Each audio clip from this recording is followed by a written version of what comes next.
Assalamualaikum warahmatullahi wabarakatuh. Waalaikumsalam. Waalaikumsalam warahmatullahi wabarakatuh.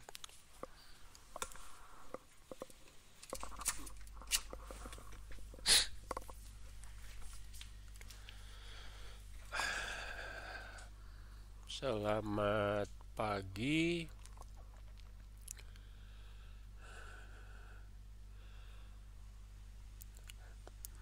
Oke, pertemuan ke-12 ya, pertemuan sebelum libur Idul Fitri. Seperti yang sudah saya sampaikan minggu lalu, kita akan mencoba melihat apa interaksi dari teknologi-teknologi terkini dan bagaimana eh, teknologi tersebut beberapa ya sadar ataupun tidak itu sudah jadi bagian dari kehidupan kita. Minggu lalu kita sudah membahas mengenai apa itu kecerdasan buatan ya. Eh, Minggu ini kita akan mencoba membahas mengenai ubiquitous computing ya atau komputasi di mana-mana ya, kalau diterjemahkan jadi di mana-mana ya. Jadi maksudnya itu adalah bagaimana sekarang teknologi komputasi itu sudah menyusup ya ke berbagai bentuk. Jadi sudah tidak kelihatan seperti mainframe komputer ya atau laptop. Oke, mana nih muka-muka yang lain nih?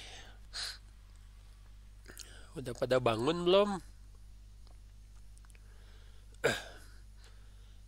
Gimana? Sudah dekat ke Lebaran, masih pada sehat? Masih Pak. Sehat Pak, alhamdulillah. Masih Ya, ada begitu. yang sedang mencoba menyelundupkan diri untuk mudik? Ya, Orang asli sini Pak. jangan ya. Kalau kita lihat kondisi tsunami COVID di India itu mengerikan ya, karena ternyata memang ya begitu yang namanya pandemik. Kalau orang apa menganggap enteng, lalu ya tidak disiplin dengan prokes ya.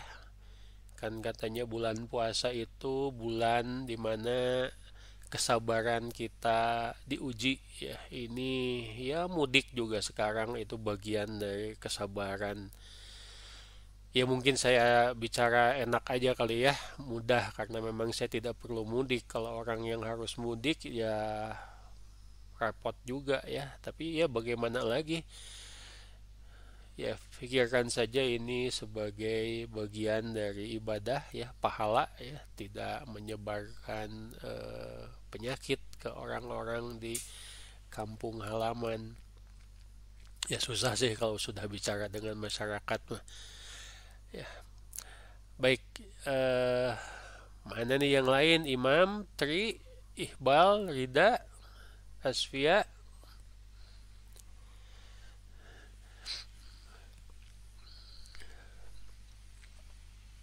Bentar Pak. Baik, kita eh, lihat materi hari ini saja ya.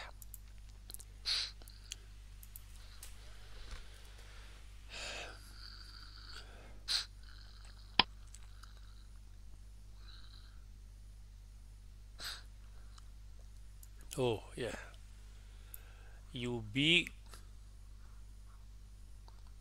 apa? Saya juga suka rada susah bacanya ya.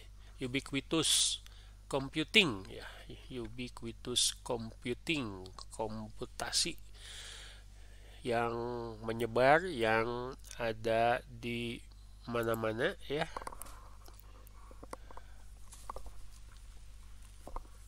Bagaimana sekarang eh perangkat informasi itu menjadi begitu umum katanya, sangat kecil dan dipasang di berbagai alat dan di tempat yang bisa dikatakan menjadi tidak terlalu kelihatan ya komputernya, atau disebut juga ada di mana-mana ya.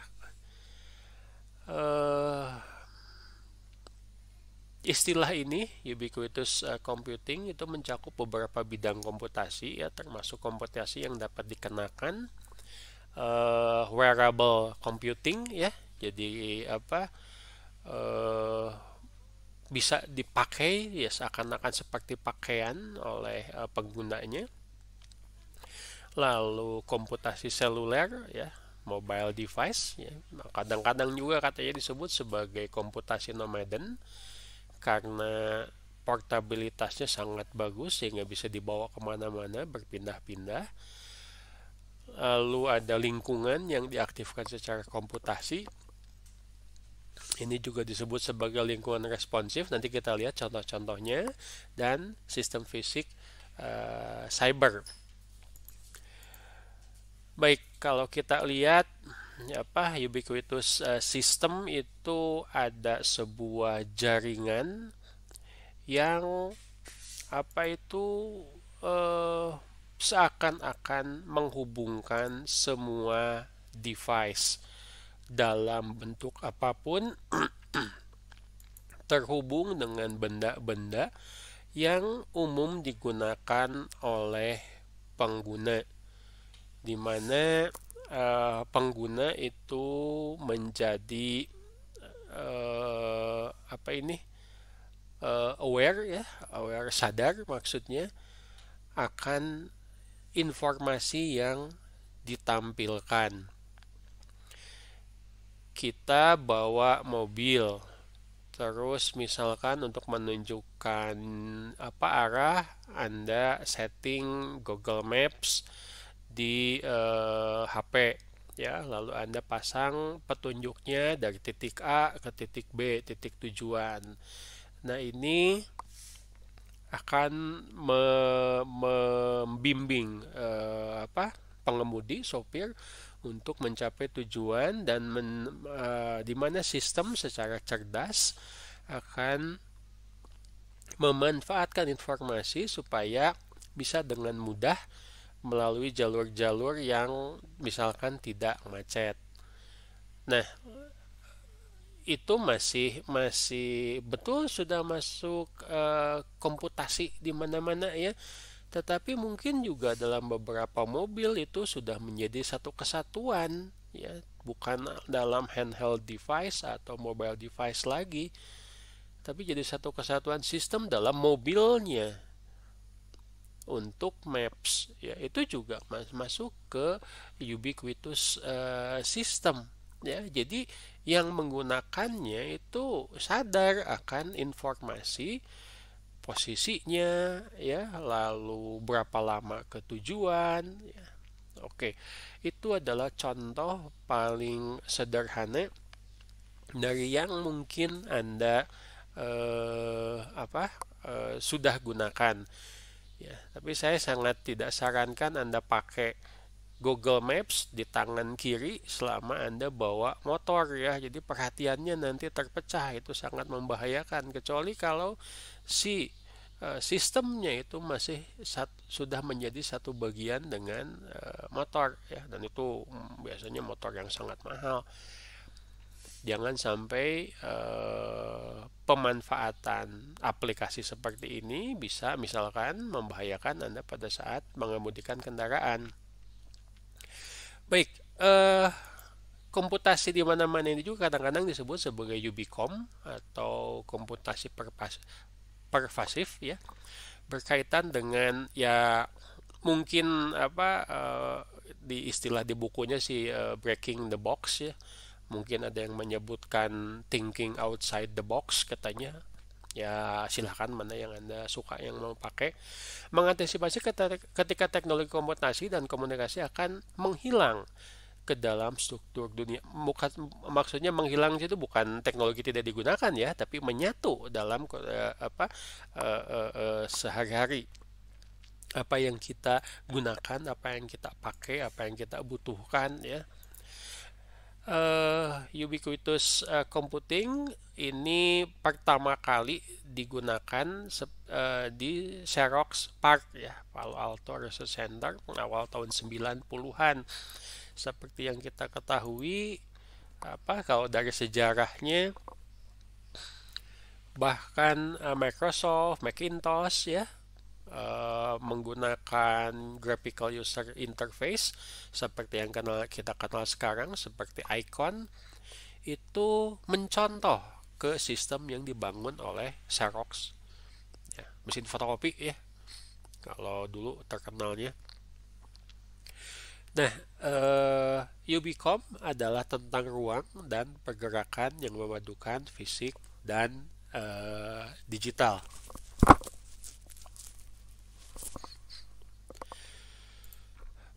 Baik,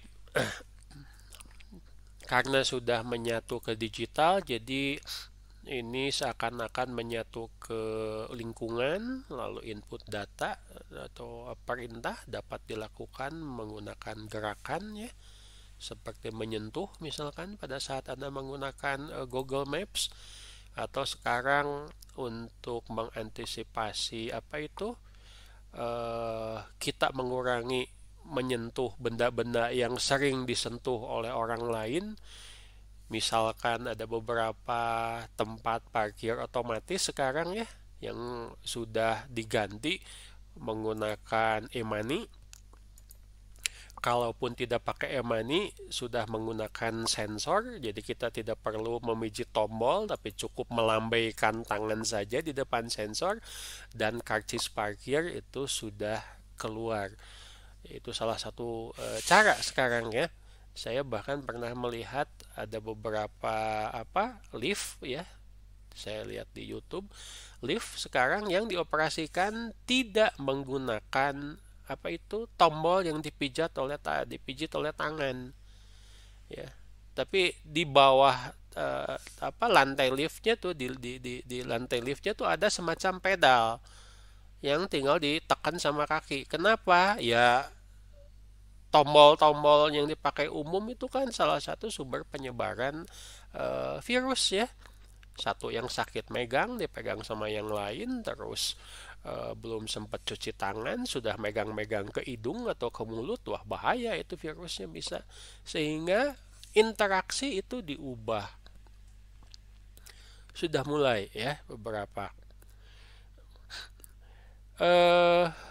Sehingga jadi interaksi seluruh tubuh akan menjadi mungkin ya, bisa mengenal wajah, bisa mengenal gerakan tangan, outputnya bisa menggunakan haptik ya, gerakan tangan misalkan, atau suara dan media non visual lainnya.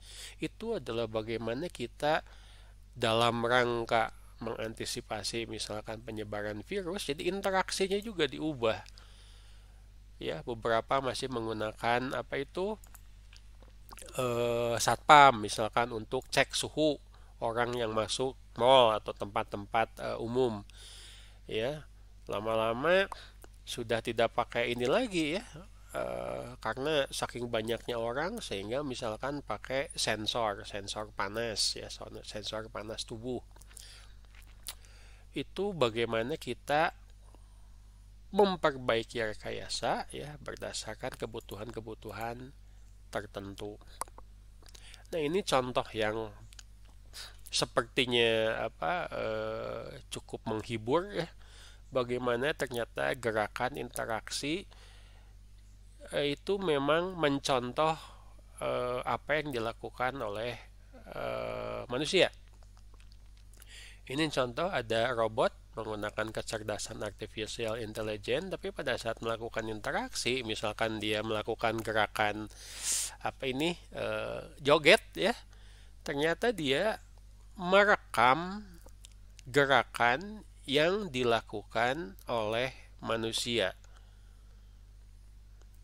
Ya, ini adalah sumber gerakannya, ini direkam oleh dia sehingga dapat diulangi perilaku ya yang harus dilakukan ya. Ini dicontoh ya. Kenapa kemarin kita membahas informasi artificial intelligence yang katanya itu cukup membahayakan ya, karena dia mengumpulkan data kecerdasan, jangan-jangan dia mencontoh perilaku yang tidak baik mungkin ya dari pengguna atau yang membuat program dasarnya. Kenapa itu menjadi perhatian beberapa kalangan ya yang menyebutkan bahwa kecerdasan buatan itu bisa membahayakan.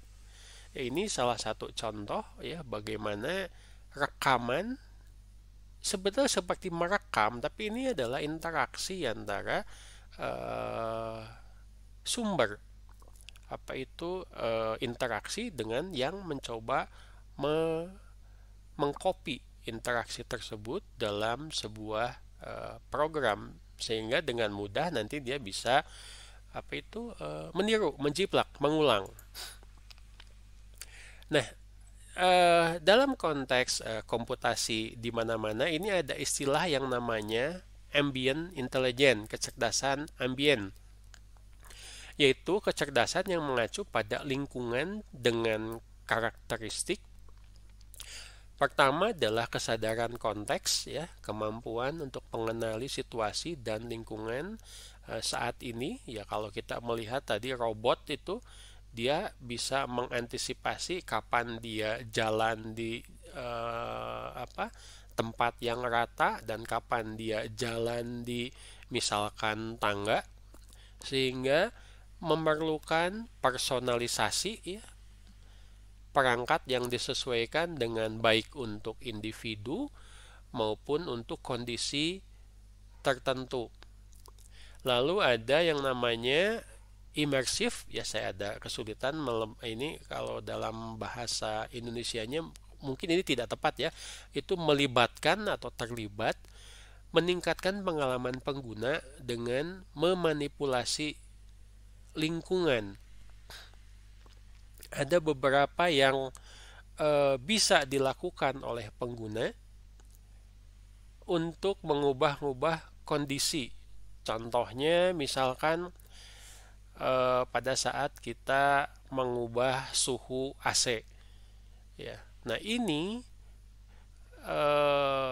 pertama itu tentu saja dari permintaan pengguna. Nah sistemnya akan belajar, akan menyesuaikan diri dengan kebutuhan dari pengguna sehingga sistemnya menjadi yang bagian nomor 4, adaptif ya, di mana lingkungan responsif yang dikendalikan melalui interaksi alami. Pada saat pengguna misalkan meminta dinyalakan AC, AC-nya cerdas gitu loh, bisa mengidentifikasi ini siapa yang minta. Dia biasanya settingannya berapa ya, disesuaikan, adaptif. Atau mungkin juga sistemnya adaptif terhadap lingkungan ya. Kita sudah melihat misalkan ada beberapa AC yang sudah cukup cerdas ya, dalam tanda kutip cerdasnya, bisa secara maksimal menghemat energi ya, tetapi udara dalam ruangan tetap dingin, di mana si suhunya itu disetting sesuai dengan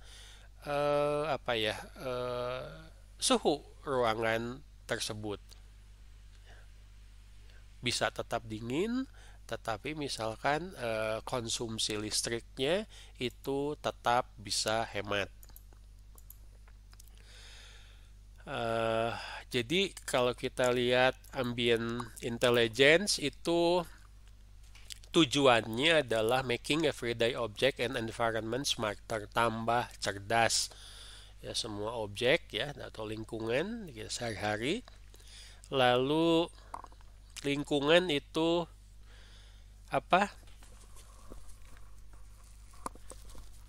memahami kebutuhan manusia, lalu mengurangi perintah, ya. Jadi ngerti sendiri. Contoh paling sederhana adalah pada saat kita masuk ke dalam sebuah ruangan di dalam smart house misalkan, lalu lampu nyala sendiri karena ada sensor. Tidak perlu kita menekan tombol lampu nyala atau menyuruh sistem untuk menyalakan lampu. Lalu integrasi yang ya disebutnya seamless, ya, tanpa batas ke teknologi yang berkaitan dengan kehidupan kita sehari-hari. Nah, kenapa kita mempelajari ambient intelligence? Salah satunya adalah karena salah bagiannya itu berkaitan dengan human computer interface. Mau tidak mau, ya, bagian dari IMK ini masuk ke bagian ambient intelligence. Ini multidisiplin, ya. Kalau Anda lihat mulai dari artificial intelligence sampai dengan intelligent network. Bagaimana seakan-akan yang namanya teknologi itu memahami kebutuhan dari pengguna. Ini contohnya, ya. Gambar apa nih? Ini saya melihat contohnya cukup bagus, ya. Ini adalah panti Yureda, ya. Panti untuk orang-orang yang sudah berumur, sudah jompo, di mana ternyata kecerdasan ambient itu sudah menyatu. Kenapa? Karena kebutuhannya sangat kompleks. Mungkin Anda masih ingat salah satu tempat yang paling banyak makan korban awal-awal COVID itu menyebar di Eropa dan di Amerika itu adalah panti jompo, ya. Karena memang daya tahannya sudah berkurang, lalu sudah mulai banyak komorbid, ya, bawaan penyakitnya. Terutama kalau tidak salah di Eropa, ya, di Italia dulu katanya. Sampai itu pemerintahnya kewalahan karena banyak sekali orang tua di panti itu yang meninggal. Tidak terkontrol. Kenapa? Ya karena juga perawatnya kewalahan. Nah, sistem ini dirancang menggunakan ambient teknologi yang menyesuaikan diri. Bagaimana setiap penghuni panti itu punya kebutuhan. Contoh obat, masing-masing punya obat yang berbeda. Kalau ngasih salah obat, bisa kacau. Obat jantung dikasih sama yang ginjal, obat ginjal dikasih sama yang jantung, kacau balau, ya. Salah obat saja bisa menimbulkan kematian. Ada temperatur untuk sensor, mungkin ada kebutuhan untuk oksigen, ada tempat untuk perawatan khusus, misalkan untuk yang butuh pakai kursi roda. Bagaimana misalkan, ya, sama seperti kemarin, ya, contoh yang si Roomba itu cleaning robot tetap harus dibersihkan tapi tanpa mengganggu mereka. Mereka harus diawasi 24 jam, bahkan pada saat tidur pun. Kan ini tidak mungkin dilakukan oleh hanya perawat. Ini sistemnya harus menyatu. Ini contoh bagaimana sebuah panti, ya, menggunakan sistem cerdas. Nanti kita akan bahas lagi lebih lanjut mengenai salah satu contohnya, yaitu smart house. Tujuannya tentu saja untuk meningkatkan layanan, ya, lalu monitoring dari kesehatan, ya, syukur-syukur juga sampai dengan monitoring sampai dengan kebahagiaan mereka, ya. Oke. Nah, ini sedikit nyelip saja, ya, karena di bukunya juga sudah ada. Ini pernah digunakan oleh salah satu anak bimbingan saya membuat tulisan. Jadi ada sebuah konsultan ya, konsultan IT namanya Gartner, ini sudah kelas dunia. Tiap tahun tuh mengeluarkan yang namanya hype cycle. Hype cycle itu adalah bagaimana dia menilai teknologi-teknologi terkini yang digunakan oleh pengguna manusia ya, yang akan apa ya istilahnya, populer atau masif digunakan. Ini disebut sebagai apa? Hype ya, yang meletakkan teknologi pada kurva. Ya, jadi argumennya adalah teknologi melewati periode tertentu ya, mulai dari harapan sampai dengan bagaimana teknologi tersebut akan digunakan. Ada yang berhasil, ada yang gagal.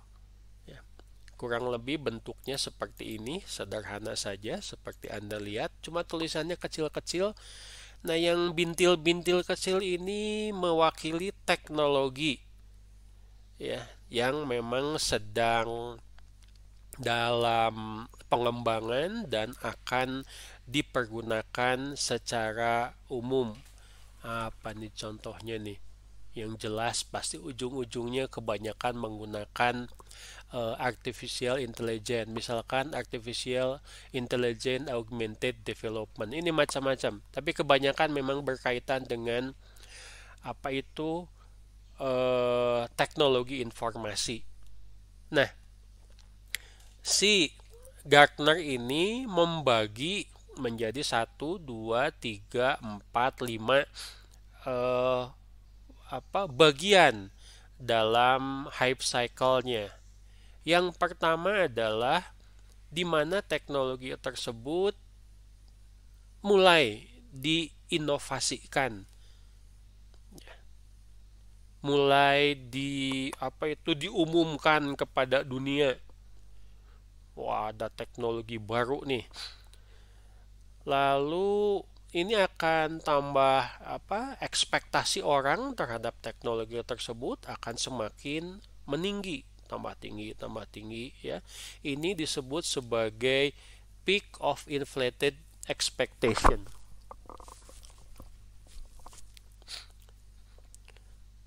Biasa ya kalau teknologi baru keluar, orang pasti pengen tahu, sama seperti ada produk baru. Nah, setelah orang ekspektasinya tambah, ini biasanya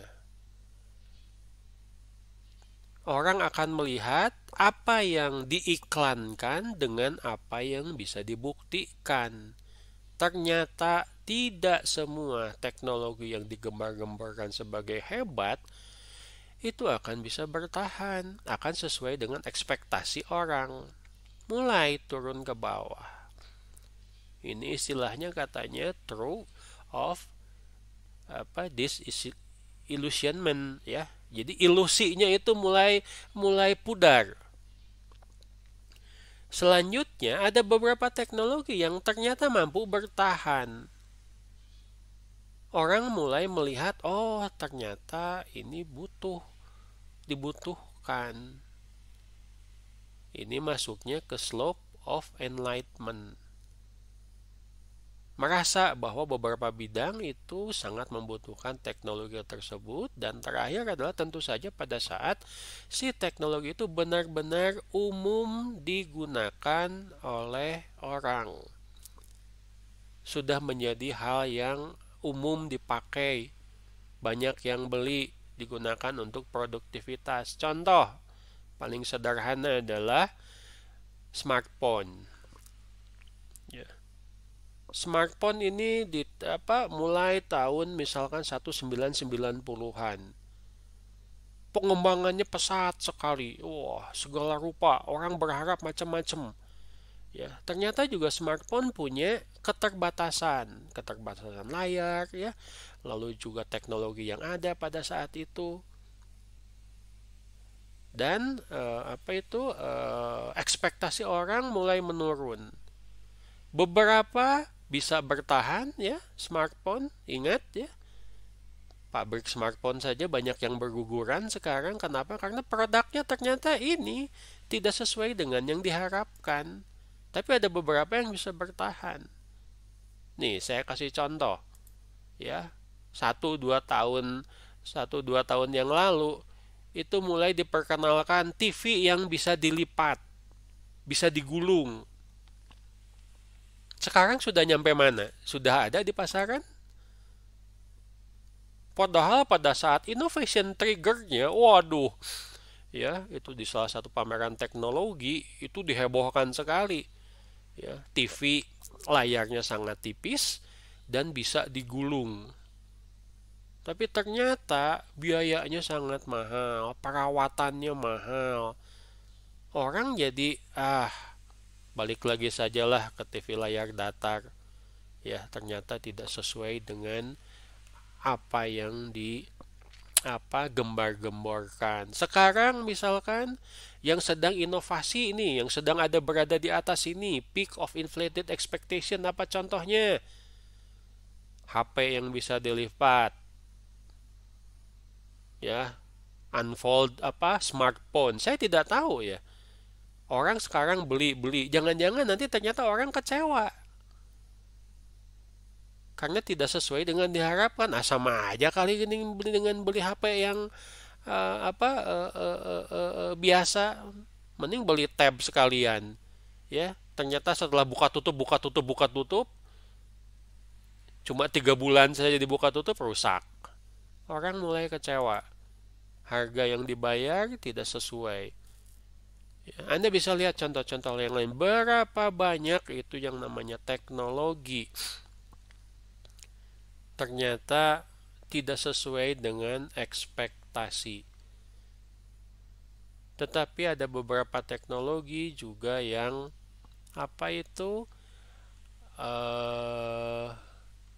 bisa bertahan. Nah, kalau yang penelitian pernah dilakukan, ini menjadi salah satu sumber pada saat seorang mahasiswa membuat sebuah sistem, mengajukan teknologi yang akan digunakan dalam sistem tersebut. Jadi dia pakainya Hype Cycle dari Gartner dengan tujuan bahwa menyebutkan teknologi ini sedang berkembang dengan harapan nanti di sini ya, plateau of productivity. Ya, Anda juga bisa lihatlah sekarang berapa banyak sih software aplikasi, sistem aplikasi yang bisa bertahan ya. Ada Facebook, Google bikin Google Plus. Sama waktu itu hebohnya pada saat inovasi.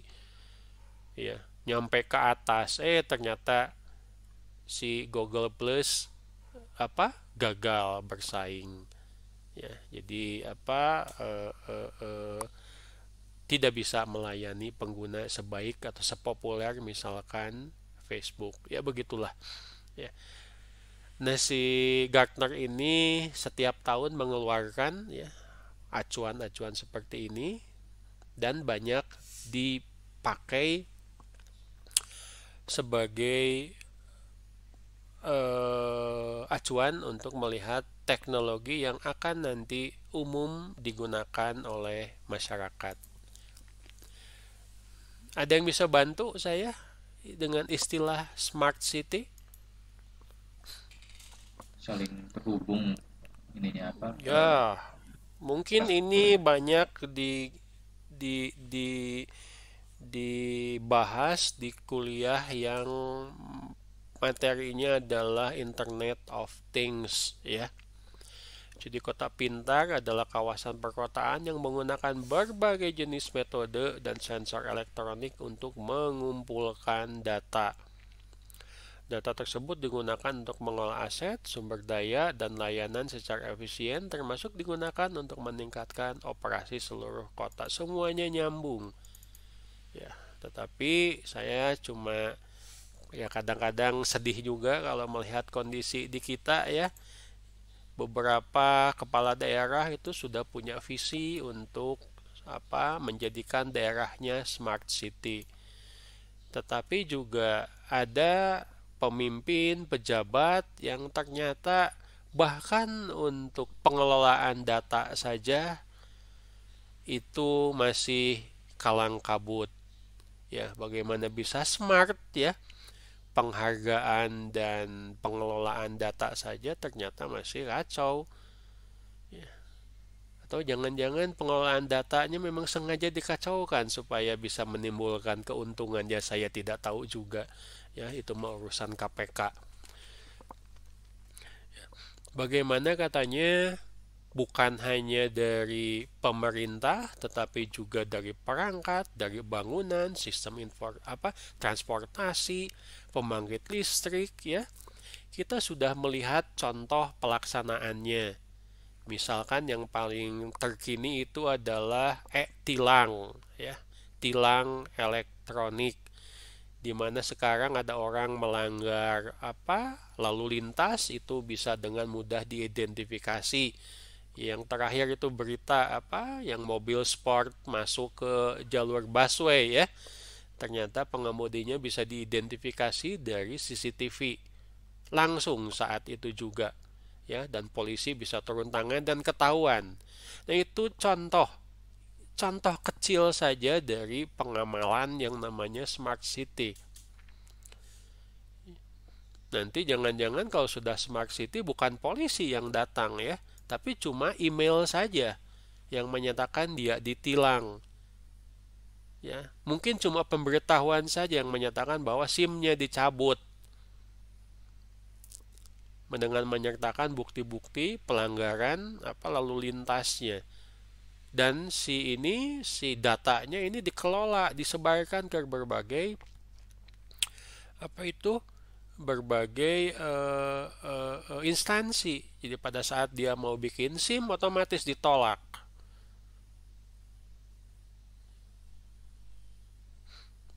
Kenapa? Karena datanya ada. Ya. Jadi konsep kota pintar mengintegrasikan teknologi informasi dan komunikasi TIK dan berbagai perangkat fisik yang terhubung ke Internet of Things katanya IoT untuk mengoptimalkan efisiensi operasi dan layanan kota serta terhubung dengan warga. Teknologi kota pintar memungkinkan pejabat kota untuk berinteraksi langsung dengan komunitas dan infrastruktur kota dan untuk memantau apa yang terjadi di kota dan bagaimana kota tersebut berkembang. Tetapi ingat ya, bahwa yang namanya smart city itu balik lagi ke pengelolanya. Ya, bagaimana ternyata aturan pemerintah misalkan kalau ngurus contohnya IMB misalkan harus lewat online, tapi ternyata jaringannya juga tidak mendukung ya. Langsung tidak boleh, online tidak mendukung, yaitu bukan smart city, yaitu repot city. Infrastruktur itu sangat penting dan semuanya terhubung. Ini contoh bagaimana yang namanya smart city, mulai dari urusan pengelolaan energi listrik ya, sampai dengan industri, sampai dengan gedung-gedungnya, smart home, smart building, ini tersambung, bisa bertukar data ya untuk mendukung pelayanan masyarakat. Ini tidak bisa setengah-setengah ya. Tidak bisa mengandalkan infrastruktur yang tidak layak, dan ini cukup mahal, tetapi bukan cukup mahal ya, sangat mahal, tetapi manfaatnya untuk masyarakat sangat besar. contoh misalkan ya, ada yang pernah membuat penelitian bagaimana masyarakat itu menjadi bagian dari smart city. Masyarakat ikut memonitor misalkan lalu lintas, di mana kalau terjadi pelanggaran itu juga langsung bisa membuat laporan yang diterima oleh pihak yang berwajib. Kalau sekarang kan heboh di medsos, baru ya turun tangan misalkan. Nanti bisa langsung instan, lebih cepat. Tentu saja juga ini harus dibuktikan siapa masyarakat yang melapornya. Ya, bisa dipertanggungjawabkan tidak laporannya. Maksudnya bukan hoax. Kejadiannya di mana? Otomatis ya, ini dibandingkan dengan sistem yang dimiliki oleh yang berwajib. Jadi masyarakat juga bisa berfungsi sebagai saksi misalkan. Datanya dihimpun. Sehingga pelanggaran misalkan lalu lintas itu akan sangat sulit sekali lolos ya, karena bukan hanya diawasi oleh sistem, diawasi oleh pihak yang berwajib, tapi diawasi juga oleh sesama pengguna jalan yang saling terhubung dalam sebuah sistem saling bertukar data di lingkungan kota cerdas atau smart city. Di mana? Nah, kita di sini melihat interaksinya. Bagaimana orang penduduk kota berinteraksi dengan lingkungan. Bagaimana pejabat, pengelola kota, pihak yang berwajib berinteraksi. Ya, kalau misalkan polisi itu sudah dimulai dengan menyiapkan CCTV di setiap perempatan, lalu ditingkatkan dengan sensor untuk mengidentifikasi pelanggaran, lalu ditingkatkan dengan database untuk mengidentifikasi nomor mobil, pemilik mobil, lalu nanti akan ditingkatkan menjadi sistem cerdas yang bahkan sangat sedikit untuk melibatkan pengelola. Otomatis nanti yang keluar cuma laporan-laporan. Jadi yang ngawas itu sistem untuk kota Bandung, untuk kota Jakarta sedikit orangnya. Sementara perempatan di Bandung atau mungkin di Jakarta atau kota besar lainnya yang harus diawasi itu amat sangat banyak. Ya. Itu contoh penggunaan di kota cerdas atau smart city. Nah, tadi saya sudah menyebutkan bahwa ada interaksi dengan lingkungan, dengan ruang, ada pertukaran data. Nah, hal ini dalam bahasa kerennya Inggrisnya disebut sebagai information space. Apa sih information space? Ini adalah varietas dari ubiquitous computing yang menawarkan peluang berbeda dalam bentuk interaksi yang baru, di mana konten informasi dan interaksi didistribusikan ke seluruh ruang informasi, baik secara fisik maupun juga menggunakan secara digital, ya, yang akan menyertakan objek yang sama sekali bukan perangkat komputasi. Nah, karakteristik ruang informasi itu adalah yang kita pelajari kemarin. Yang pertama adalah agen, yang kedua adalah devices atau perangkat, dan yang ketiga adalah artefak informasi. Apakah dalam bentuk gambar, ya, artefak informasinya dalam bentuk teks, dalam bentuk animasi, dalam bentuk video, dan seterusnya. Apa sih contohnya information space? Coba perhatikan gambar ini. Rumit sekali kelihatannya ya. Padahal ini adalah ruang informasi yang Anda lakukan di rumah.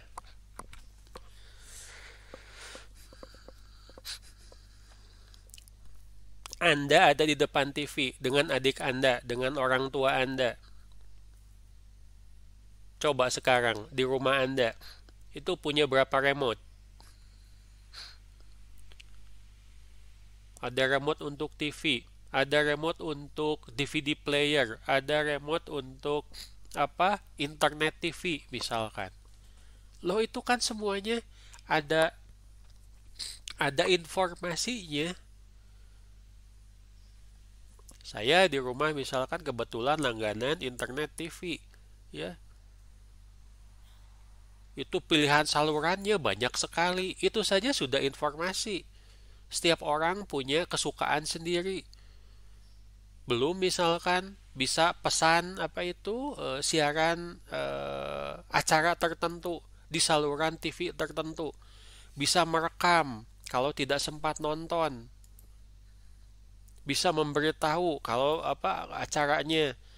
Belum ada yang pengen nonton menggunakan DVD misalkan, atau pakai USB nonton film dari file MP4, atau dengerin lagu dari MP3, karena TV sekarang sudah bisa seperti itu kan. Betul, bisa pakai jaringan internet, pakai kabel HDMI, bisa pakai USB flash disk. Nah itu bagaimana mengaturnya, bagaimana ditampilkan kepada pengguna. Itu saja sudah cukup rumit. Coba saya tanya nih, jujur saja ya, jawab. Siapa di rumahnya yang suka berebut remote? Wah, ibunya pengen nonton acara apa gitu. Bapaknya pengen nonton, wah TV-nya cuma satu. Waduh, ya jangan-jangan nanti Anda di rumah harus beli TV lagi ya. Karena masing-masing punya kesukaan. Nah itu kan masing-masing harus berbagi, masing-masing punya kesenangan, punya kepentingan. Nah itu yang disebut sebagai information space. Bagaimana kita mengatur supaya interaksinya bisa bisa bagus. Kalau ada acara yang bisa direkam, ya nontonnya bisa nanti lagi kan, tidak sesuai dengan jadwal juga tidak apa-apa, toh bisa direkam, bisa bergiliran. Anda bisa lihat juga ya bentuk dari si remote, ya tampilan di TV dan seterusnya. Nah, dari sini saja kita sudah melihat bahwa banyak sekali informasi yang ditampilkan. Nah, bagaimana dengan ini? Di mana nih kira-kira gambarnya? Bandara. Siapa yang belum pernah ke bandara?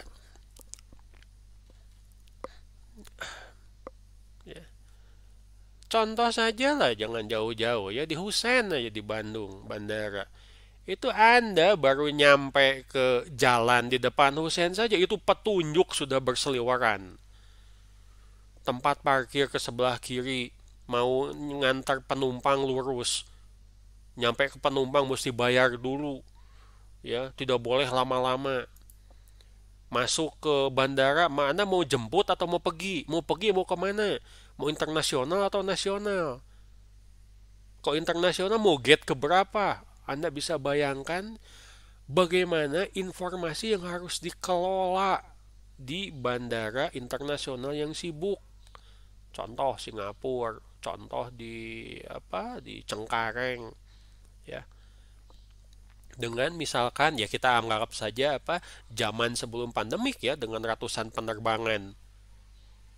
Loh itu kan harus jadi satu kesatuan. Kenapa kalau satu bermasalah itu bisa merembet ke yang lainnya?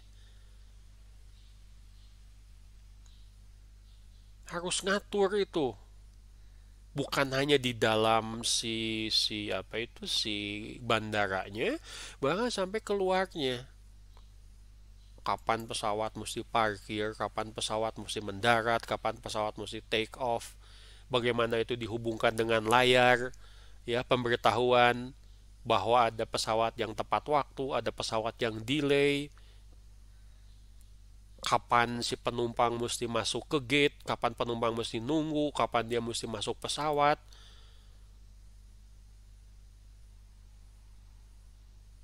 ngurusin bagasi, waduh, itu yang nama informasi yang harus dikelola. Lalu harus ditampilkan dalam berbagai media. Ini medianya yang dicontohkan ya cuman banner saja, tapi lama-lama beberapa sudah menggunakan layar TV. Ya, di mana bisa informasinya berubah sesuai dengan kondisi terkini. Ya, kalau yang belum pernah ke bandara ada sulit ya memberikan gambarannya, tapi kurang lebih demikian ya.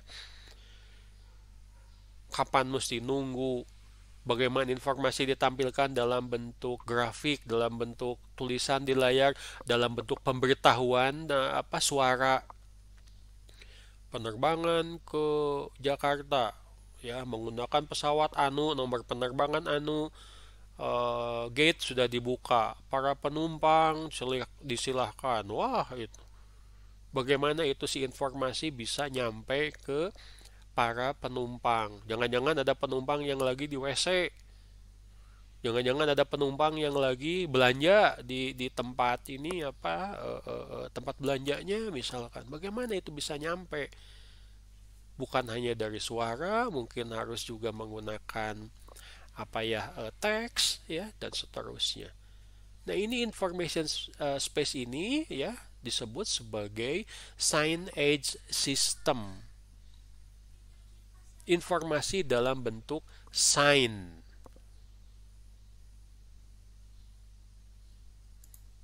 Namanya apa?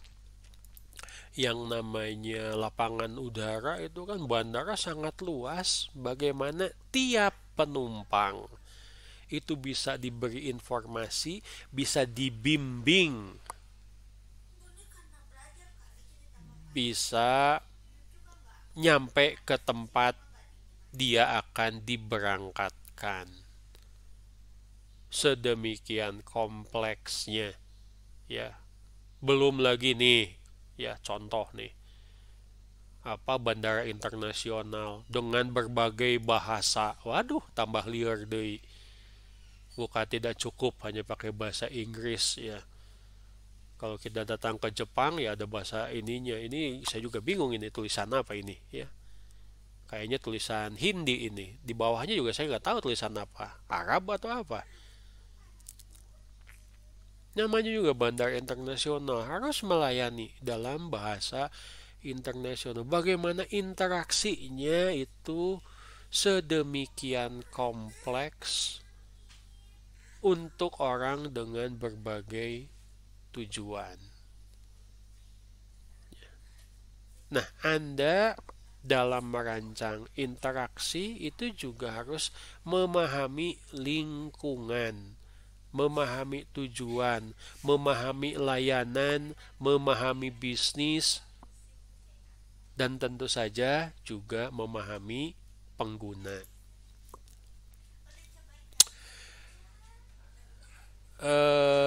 Ini mungkin mengulang ya yang kita bahas 2 minggu yang lalu. Blended space atau ruang campuran ya, di mana ruang fisik sengaja diintegrasikan secara tertutup dengan ruang digital.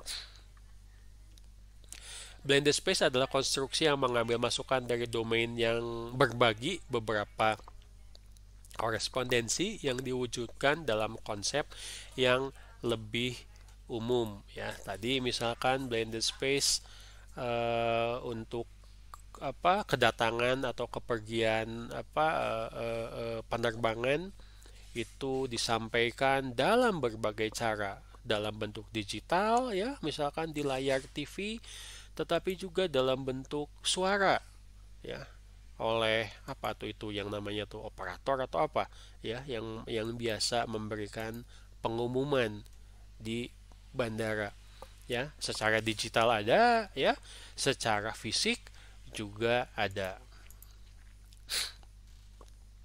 Nah, blended space itu adalah korespondensi atau hubungan antara physical space dengan digital space.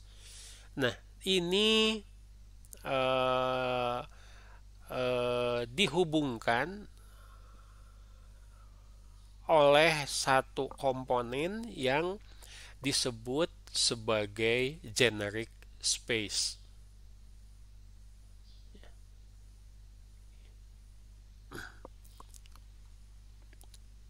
Kalau kemarin kan kita contohnya blended space itu ada yang satu ruangan ya, terus ada yang pakai monitor, terus ada yang mungkin pakai virtual reality, tetapi semuanya menyatu dalam blended space untuk misalkan menyelesaikan sebuah pekerjaan. Nah, kenapa harus butuh generic space?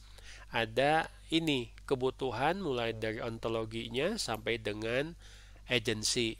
Kita lihat satu-satu maksudnya apa itu. Ontologi adalah ruang informasi ya yang memanfaatkan arsitektur informasi termasuk objek konseptual dan perangkat fisik ya serta persepsi tampilan yang digunakan dalam berinteraksi.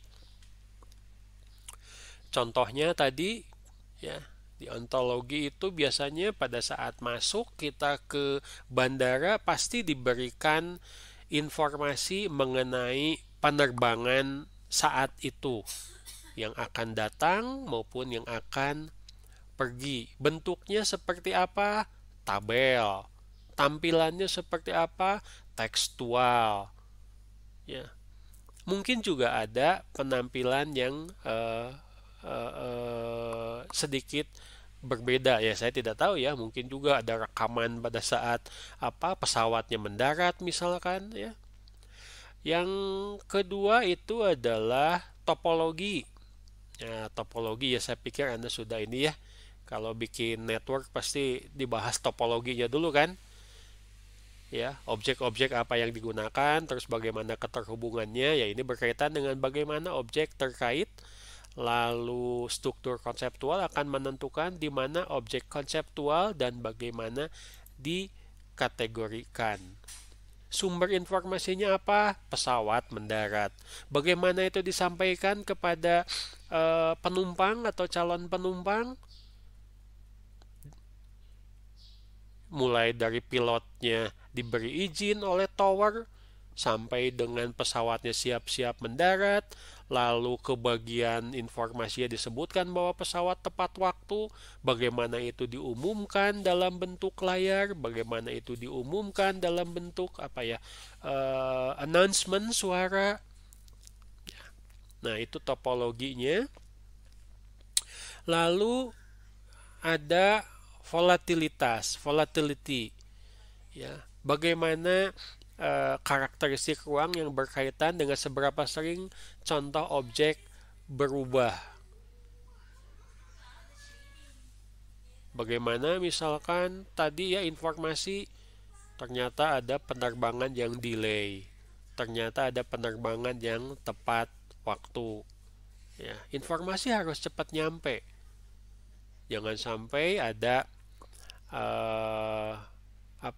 pesawat sudah mendarat, pengumumannya baru keluar setengah jam kemudian. Atau ada pesawat yang bermasalah, delay, pengumumannya baru keluar sejam kemudian. Penumpang sudah bingung, itu jadi mual, ya. Kok tidak ada pengumuman? Ya, mau berangkat jam 10 ya sampai dengan 10.30 nggak ada kabar. Jadi gimana? Wah, kacau balau itu. Dan bisa seperti yang saya sebutkan ya tadi, itu bisa merembet ke yang lain-lain. Baik, yang terakhir itu adalah agensi, kemampuan untuk bertindak dalam suatu lingkungan dan pertimbangan apa yang dapat mempengaruhi orang dan apa saja yang dapat diamati. Ujungnya adalah balik lagi ke pengguna.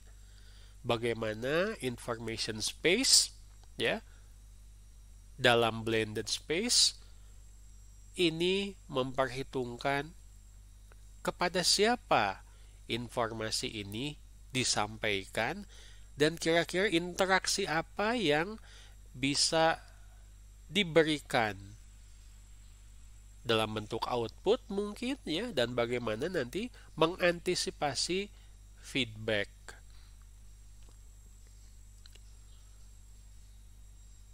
Contoh paling sederhana adalah kalau ada pesawat yang delay, bukan cuma mikirin pesawat, informasinya saja yang nyampe ke pengguna bahwa pesawat delay, ya, tetapi juga pihak bandara harus menyiapkan apa? Ya, tempat untuk mereka menunggu. Dan tempat untuk mereka menunggu itu jangan sampai dipakai oleh pihak lain, pengguna lain. Duh, kan jadi kayak domino gitu ya, efek domino gitu kan? Ya. Belum lagi koordinasi dengan pihak ini, pihak penerbangan. Ya, dulu saya pernah ya naik pesawat terus ada delay, ya pihak penerbangannya harus segera mempersiapkan. Delaynya sekian jam, harus ada penggantian, harus ada ngasih snack, ngasih makanan. Lo itu kan informasinya, kegiatan yang harus dilaksanakan sebagai bagian dari layanan, dan interaksi dalam blended space itu harus diperhitungkan. Tidak bisa hanya melihat dari satu sisi saja interaksinya, tapi harus dari berbagai sisi.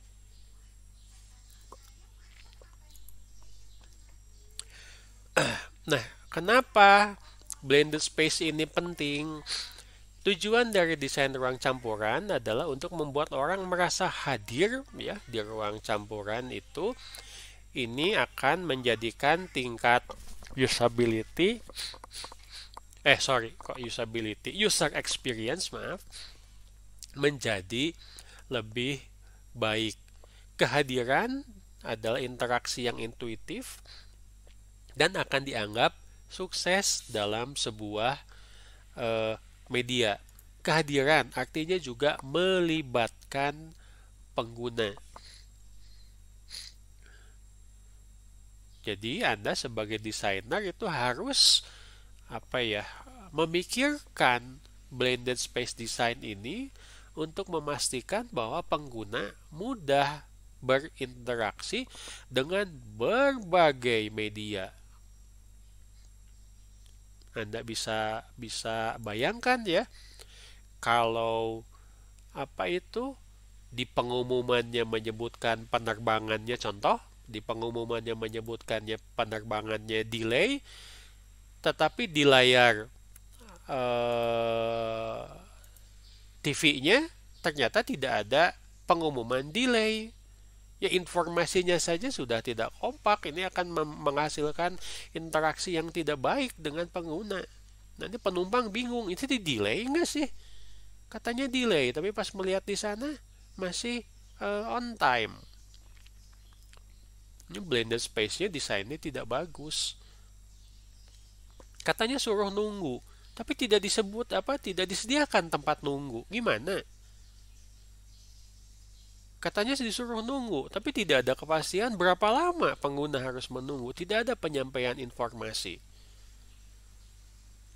Ini bukan hanya berkaitan dengan interaksi saja, tapi bagaimana informasi bisa disampaikan ya dengan berbagai alat.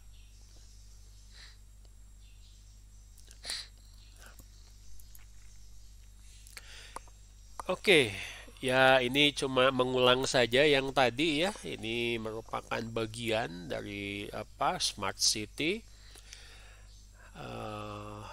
Smart Home ya. Saya pikir Anda sudah cukup banyak lah. Ini contoh-contoh video bagaimana ternyata rumah itu bisa di-upgrade dengan menggunakan berbagai objek ya, yang mempunyai dalam tanda kutip kecerdasan, dan bagaimana itu bisa saling terhubung ya. Yang paling umum, paling sederhana misalkan yang sudah dari dulu ada, bagaimana ada smoke detector di rumah. Itu bukan hanya alarm ya kalau ada asap, tetapi misalkan langsung nyambung ke hotline-nya damkar ya, pemadam kebakaran, itu sudah bagian dari smart home. Yang contoh-contohnya saya yakin Anda sudah lebih banyak tahu ya, kita sudah banyak lihat video lah misalkan di YouTube contoh-contoh bagaimana smart home. Nah, nyambungnya ini adalah dengan smart city. Ya, bagaimana smart home dalam sebuah kota ini saling terhubung, saling bertukar data dan dikelola oleh pemerintah ya untuk memberikan layanan yang baik kepada masyarakat. Baik, kesimpulannya ya ada berbagai lingkungan komputasi di mana-mana ya. Ubiquitous computing yang akan dirancang dan mencakup ekologi perangkat dan layanan. Bukan hanya berkaitan dengan device sekali lagi, tetapi dengan layanan. Jadi hubungan antara device dengan layanan apa? Interaksi. Ruang informasi terdiri dari perangkat, artefak, informasi, dan agen. Ya, agen tolong direview lagi materi kita beberapa minggu yang lalu. Ruang campuran adalah cara yang berguna untuk mempertimbangkan desain di lingkungan Ubicom. Blended space ini salah satu yang banyak ya, yang cukup populer digunakan dalam komputasi di mana-mana ya. Banyak juga dijadikan sebagai materi penelitian. Nah, Anda sebagai desainer dapat menggunakan berbagai metode untuk membuat sketsa ruang informasi dan di mana informasi yang didistribusikan itu harus berada. Navigasi dalam Ubiquitous itu membutuhkan alat baru untuk memberikan gambaran umum, membantu dalam pencarian dan menampilkan informasi tentang objek tertentu. Simpelnya sajalah ya. Anda pernah belajar mengenai breadcrumbs di IMK. Bagaimana Anda merancang website itu supaya pengguna tidak tersesat dalam halaman-halaman website. Masih ingat nggak? Ya, itu kan salah satu yang menunjukkan bahwa tingkat usability dari websitenya bagus. Nah, sekarang navigasi itu Anda bawa ke ruang fisik. Saya sudah menyebutkan tadi, orang itu sudah mau masuk bandara internasional saja sudah dikepung dengan yang namanya information space. Bagaimana information space itu disampaikan supaya dia mencapai tujuannya. Tujuannya apa? Ya gate tempat dia akan melakukan penerbangan. Dengan tempat seluas itu, dengan tempat sesibuk itu, ya, dengan tempat yang cukup kompleks dengan berbagai kepentingan, bagaimana dalam information space itu pengguna dapat diarahkan, diinformasikan, berinteraksi dalam bentuk layanan ke tujuannya. Oke. Baik, itu materi kita hari ini.